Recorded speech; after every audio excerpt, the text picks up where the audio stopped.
Alors? Alors quoi? Bah la rentrée scolaire, comment ça a été? Ah, ça? Eh oui, ça! C'est pas comme si c'était un des moments les plus importants de ton année, hein? Oui, bah une rentrée scolaire, quoi. Ah, mais je sais pas, là, ça a bien été, mal été, t'es tombé sur un bon prof, dans une bonne classe? Il va me rendre fou, ce gosse! Et vous alors? Vous en avez passé une belle rentrée scolaire? Ouais, bon, on est tous d'accord au moins sur une chose, on serait resté en congé plus longtemps, c'est vrai. C'est vrai. Pour vrai, les enfants, j'espère vraiment que votre rentrée s'est bien passée. Que vous avez passé une belle journée entouré de vos amis, ou de vos nouveaux amis, ou encore de tous ceux et celles qui ne sont pas vos amis, mais qui peut-être le deviendront au cours de l'année. Je crois que vous avez saisi l'idée. J'espère entre autres que votre papa et votre maman ne se sont pas trompés de jour. Genre, la rentrée, c'est demain en fait. Pas aujourd'hui. Allez, Elisabeth, lève-toi, on va être en retard! Mais qu'est-ce qui se passe? C'est ta rentrée scolaire! Bon, tu y arrives ou c'est moi qui t'habille? Ça va, là, je me dépêche. C'est ta rentrée scolaire! Allez, Elisabeth, mais dépêche-toi! Mais pourquoi? C'est ta rentrée scolaire! Bon, papa, là, tu viens, c'est long.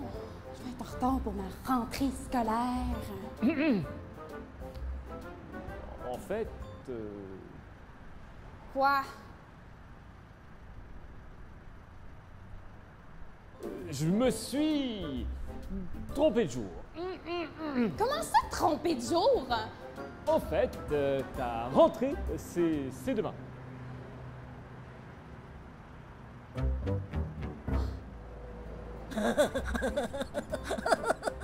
Je vous souhaite aussi que votre première expérience lorsque vous vous êtes assis à votre pupitre n'a pas été celle-ci.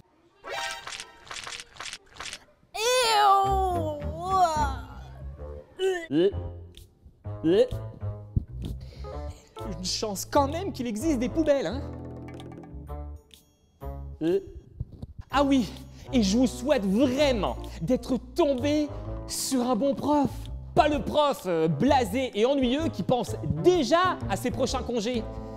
Et à voix haute en plus, hein?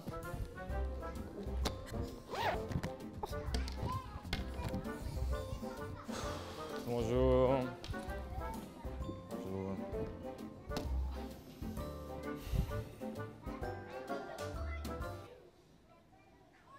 Quoi? Bonjour, monsieur. Salut. Je me présente, Elisabeth Côté. Plutôt gênant. Continue. Eh bien, je pense parler au nom de tous les élèves de cette classe, mais on avait vraiment hâte de recommencer l'école. Et aussi, on est prêt à travailler et qui sait, peut-être même un jour, changer le monde. Eh ben dis, côté ennuyeuse, on fait difficilement pire, hein? Ah non, Côté Elisabeth. Elisabeth Côté. C'est ça, ouais. Eh ben pour commencer, vous allez tous me sortir vos agendas et calculer le nombre de jours qui nous séparent d'aujourd'hui jusqu'au prochain congé. Et quand vous aurez fini, bah, vous me ferez signe. C'est comme si c'était fait. Mais c'est qui cette fille? Elisabeth Côté. Mais le pire, c'est pas ça, hein? Le pire, c'est le prof qui pue de la bouche. En réalité, tous les profs puent de la bouche, hein. Disons qu'il y en a, c'est pire que d'autres, hein. Vraiment pire que d'autres. Vraiment, vraiment pire que d'autres. Bon alors, Elisabeth, montre-moi un petit peu ce que t'as fait. C'était un très beau devoir. Fou.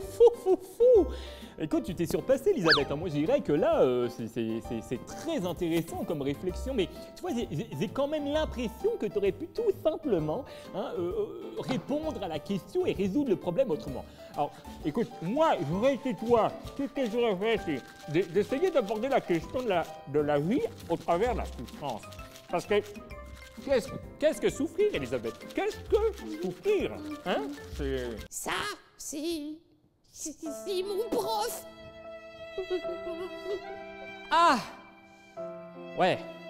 Bon, j'imagine que ça explique le silence de tantôt, hein?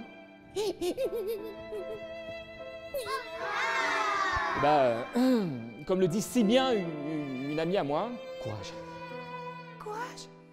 Blague à part, mon plus grand souhait pour vous et ma prière, c'est que peu importe comment vous filez cette nouvelle année scolaire, qu'elle soit bonne ou mauvaise, facile ou difficile, vous n'oubliez pas que Dieu, Jésus, est avec vous et qui vous appelle à une mission bien précise. Premièrement, dans votre classe, mais également dans votre école tout entière. Alors, je sais très bien ce que vous vous dites. Mais de quelle mission s'agit-il? Je le savais. Je le savais. Peut-être, mais ça nous aide pas plus, quoi. Eh bien que Jésus vous appelle, les enfants, nous appelle en tant que chrétiens à être la lumière du monde qui nous entoure. Dans l'évangile de Matthieu, au chapitre 5 et au verset 13, Jésus déclara à tous ceux qui étaient présents avec lui ce jour-là: vous êtes la lumière du monde. On n'allume pas une lampe pour la mettre sous un seau et la cacher. Au contraire, on la place sur son support, à un endroit d'où elle peut éclairer tous ceux qui sont dans la maison. C'est ainsi que votre lumière doit briller devant les hommes, afin qu'ils voient le bien que vous faites et qu'ils louent votre Père qui est dans les cieux. Comment être une bonne lumière, une lumière utile? En brillant par nos bonnes actions et notre bon comportement, en ressemblant à Jésus, tout simplement.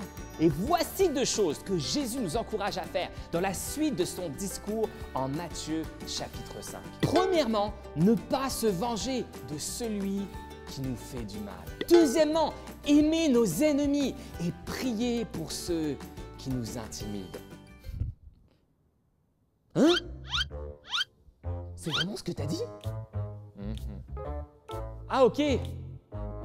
Je veux pas être rabat-joie, mais ça sonne quand même plutôt comme quelque chose de difficile, même d'incompréhensible, voire même impossible. Oui, Jay.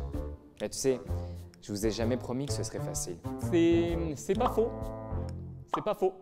Et puis rappelle-toi que je ne vous demande pas de faire quelque chose que je n'ai pas fait moi-même. J'ai été battu, fouetté, abandonné et insulté, et on m'a même craché au visage pour me faire dire quelque chose qui n'était pas la vérité. Et malgré tout, je ne me suis pas vengé. J'ai aimé mes ennemis jusqu'au bout en mourant à la croix. Et te souviens-tu de ma prière pour eux?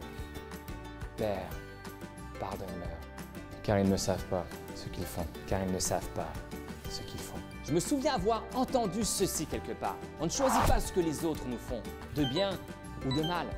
Mais nous pouvons choisir la réaction en réponse à ce qu'ils nous font. Ouais, je sais, ça sonne pas mal comme quelque chose de compliqué, mais ça m'aide à comprendre que faire le bien est un choix. Lorsque les autres autour de moi me blessent ou me font du mal, je ne suis pas obligé de répondre par le mal. Je peux choisir, comme Jésus me l'a enseigné, d'être la lumière du monde en faisant le bien. Dire oui à l'amour plutôt que la haine, la violence ou encore la vengeance. Et j'aimerais également nous rappeler que ce choix n'est pas un choix de Moumoun. Moumoun n'est pas une personne, je tiens à le rappeler. Choisir de faire le bien est en réalité bien plus tough que de choisir de faire le mal. Ça demande beaucoup plus de courage et beaucoup plus de force. Trouves-tu que Jésus était de Moumoun? Quand même pas, hein. Oh que non! Jésus était l'homme le plus courageux et le plus fort que ce monde ait connu. Alors même si c'est dur d'être la lumière du monde, même si c'est dur d'aimer ceux qui nous font du mal ou tout simplement leur pardonner, rappelons-nous que c'est la mission à laquelle Jésus nous appelle tous. La seule mission vraiment capable de transformer positivement le monde qui nous entoure. Une mission qui nous aidera tous à devenir toujours plus comme Jésus. Amen.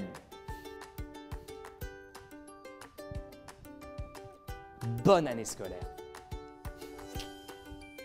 Merci.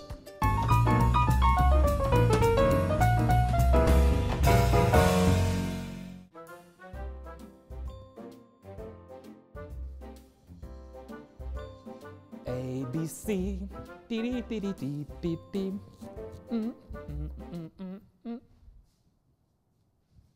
Tu attends quelque chose? Quelqu'un? Bah oui, la minute Olaf. Il est où, Olaf? Ah oui! Oui, Olaf. Il est encore à Arendelle pour la rentrée scolaire de tous ses neveux et nièces, ou quelque chose du genre. Ah! Mais t'inquiète pas, il revient bientôt, et puis je suis sûr que si il avait été là, il t'aurait dit quelque chose du genre... Bonne rentrée scolaire! Enfin, j'imagine. En fait, Olaf, c'est tout! Bye bye!